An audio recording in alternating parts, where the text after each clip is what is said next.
Super Crisostomo mo. Gracias, Captain Tiago. At pinagdaan mo pala ang aking pagbabalik. 7 taon kang nawala sa Pilipinas at alam ko sabi ka na matikman ulit ang ating pagkain. Halika at pagkilala ko sa iyo ang ating mga bisita. At ito naman ang aking kapatid na si Isabel. At ito naman si Padre Damaso, ang isang kura paroko ng San Diego. Halina kayo, tanda na ang pagkain sa paket. Ano pa hinihintay natin? Umupo na tayo.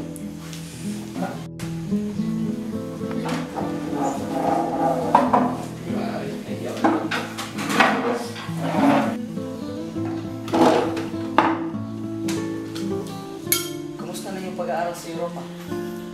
Mabuti naman po, Don Tiago. Hindi lang dagdag na kaalaman sa siyensya ang aking nakuha.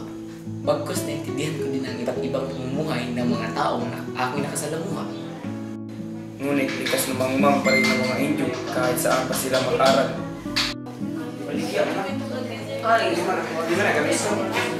Ha?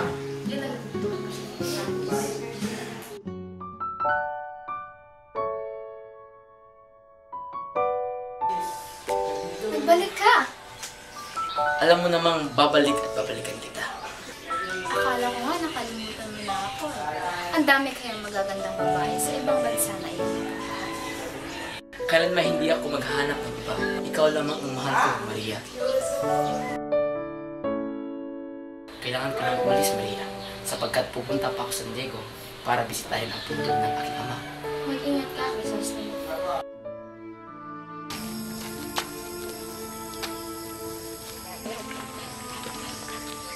Ikaw po ba ang anak ni Don Rafael?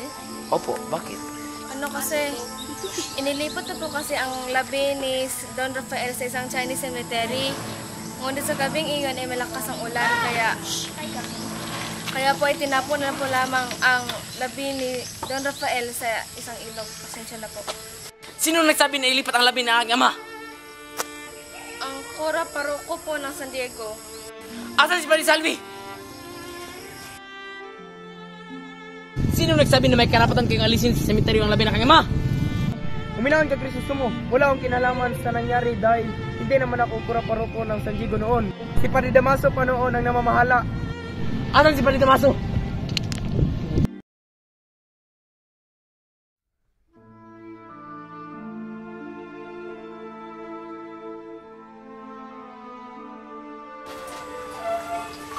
Uy! Asan sina Crispin at Basilio? Hindi ko alam. Ano ba yan? Magsasabang muna ako. Tirahan mo na lang ako na sawa nila. Asan na ba kayo, Basilio at Crispin? Wag po! Wag po! Tawa na po! Di po talaga ako kumuha ng pera. Maawa na po kayo. Asan si Basilio? Saan si Crispin? Mga anak ko! Ano ba? Wala sila dito! Umalis ka nga! Banyo!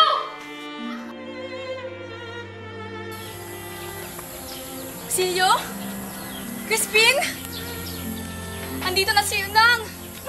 Uwi na tayo! Basilio? Basilio? Crispin!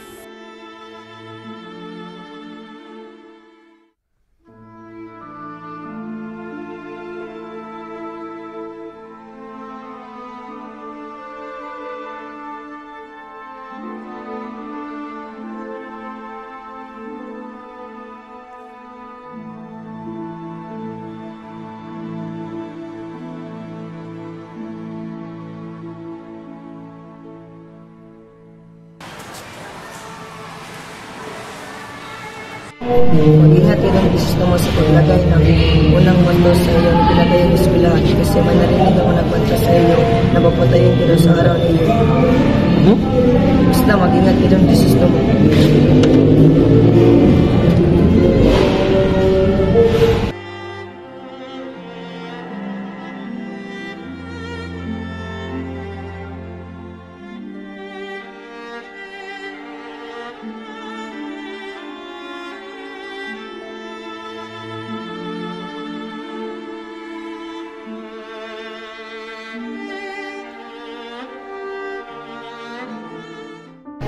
Alam niyo ba na si Maria Clara lang ang bukod tanging binibini dito sa San Diego at nagkakaibang kagandahan at kabaitan.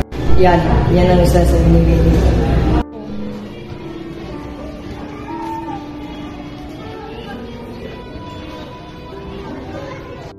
Kapitan Shadow, siya nga po pala si Don Alfonso Linares de Espadana, kamag-anak ng aking asawa at inaanak ng Paridalas. Magandang hapon po, Kapitan Tiago at Mayang Pera. Nais na Alfonso na hingin ang kamay ng Aleglara. Pumapayag ka ba, Kapitan Tiago? Okay na sa akin, basta alagaan nila ang aking anak. Oo po, ama. Sige, susto ko lang ang aking anak. Hihintayin siya kahit anong mangyari. Halat na ang balita. Matuloy ang kasal ng Hindi ako papayag na hindi natuloy ang kasal ng Mary. Kapitan Shadow na pala. Kung ganun, salamat.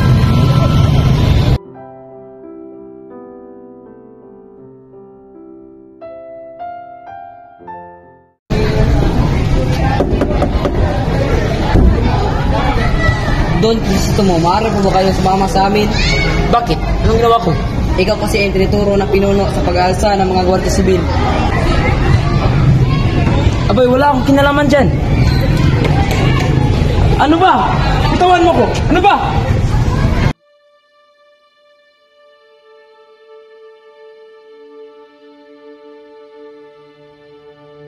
Maria! Maria! Crisostomo, parang ka nakatakas. Tinulungan ako ni Liz na makatakas. Kumusta ka na? Ayoko ikasal kay Alfonso. Kapilit na ako. Ikaw lang ang mahal ko, Crisostomo.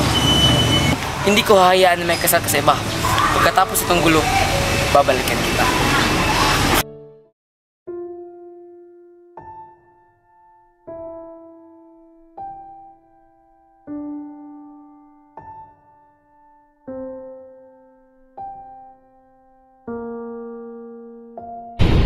Sirain ko ang kasunduan sa aking pagpapakasal. Bakit? Yung patay ng aking ina. Wala na akong sino mang papakasalan. Pagpapakamatay na lang ako kung ipipilit niyo ko ipakasal o papasok sa konbento kong demonyo. Patawarin mo ako, anak. Hindi ko kayang mawala ka. Mas pipiliin ko na lang pumasok ka sa kumbento.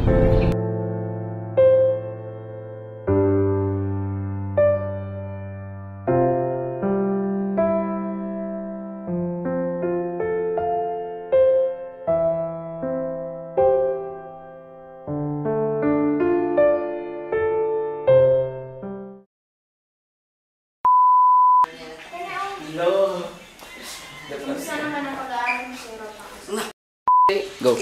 Crispin! Ikaw na wala, inay. Ngunit, likas namang pa rin ang mga...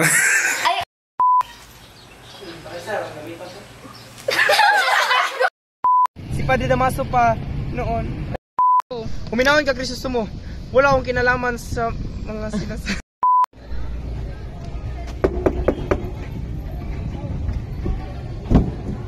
Hindi ka na bumalik.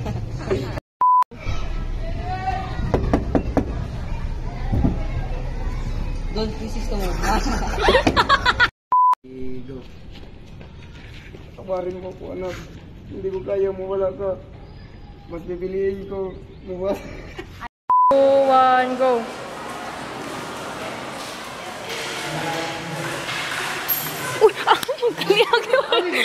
Ay, Sam,